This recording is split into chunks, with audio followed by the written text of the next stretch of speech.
और कल रंग पंचमी है। मैं जानता हूं कि परीक्षा के समय में पूरे 1-1.5 महीने लगातार परिश्रम और तनाव में रहने के बाद अब आप जम के होली खेलेंगे। बहुत अच्छी बात है, खेलिए। मेरा बस आपसे 2 ही गुजारिश है इस समय में। पहली चीज कि आप जैसे ही 1-2 दिन आराम कर लें, उसके बाद 10वीं के बच्चे इस बात पर चिंतन शुरू करें कि उनको अब 11वीं में कौन सा सब्जेक्ट लेना है, आगे अपनी जिंदगी को कैसे बढ़ाना है, 11वीं 12वीं की पढ़ाई कैसे करनी है, अपना टारगेट कैसे बनाना है। जो बच्चे 12वीं की परीक्षा पास कर चुके हैं वो अब आगे देखें कि उनको CUET की परीक्षा या IIT की परीक्षा, नीट की परीक्षा, उनकी तैयारियों के लिए वो अब आगे जुट जाएं। आगे उनको क्या करना है, 12वीं के बाद अपना करियर कैसे बनाना है, उसकी चिंता उनको करने की आवश्यकता होगी।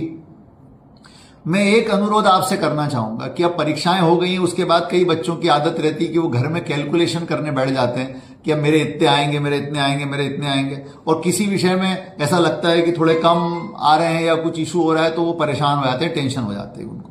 मेरा आपसे कहना यह कि भाई देखो, अब आपने परीक्षा दे दी, अब आपकी कॉपी चली गई जचने, अब आपका रिजल्ट हो गया लॉक।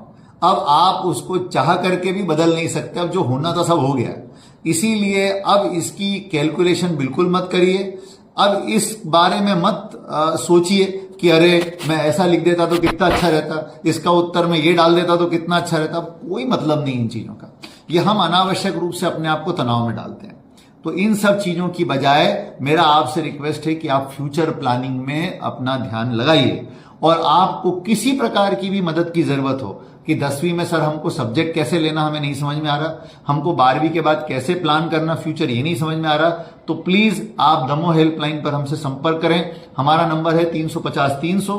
आप उस पर हमसे कांटेक्ट करें। हमारा कोई ना कोई काउंसलर, हमारे कोई ना कोई शिक्षक आपसे संपर्क करेंगे और आपकी समस्या का समाधान करेंगे। बहुत बहुत धन्यवाद।